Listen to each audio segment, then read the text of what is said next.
வெள்ளை வான் படுகொலை நேற்று மாலை அவின்யோன் வாக்லூஸ் நகரின் தெற்குப் பகுதியான குரோயிஸ் டெஸ் ஒய்சாவ் பகுதியில் படுகொலை ஒன்று நடந்துள்ளது.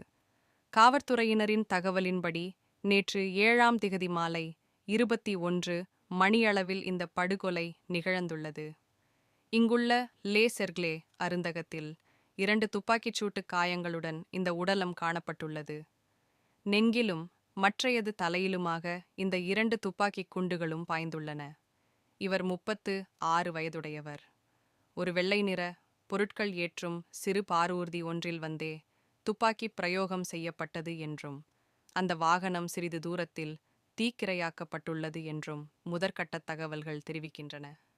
கொல்லப்பட்டவர் மீது ஏற்கனவே பல போதைப்பொருள் வழக்குகள் உள்ளன எனவும் காவல்துறையினர் தெரிவித்துள்ளனர். இதனால் இது ஒரு கணக்கு தீர்த்தல் படுகொலையாக இருக்கலாம் என்ற ரீதியிலேயே விசாரணைகள் ஆரம்பிக்கப்பட்டுள்ளன.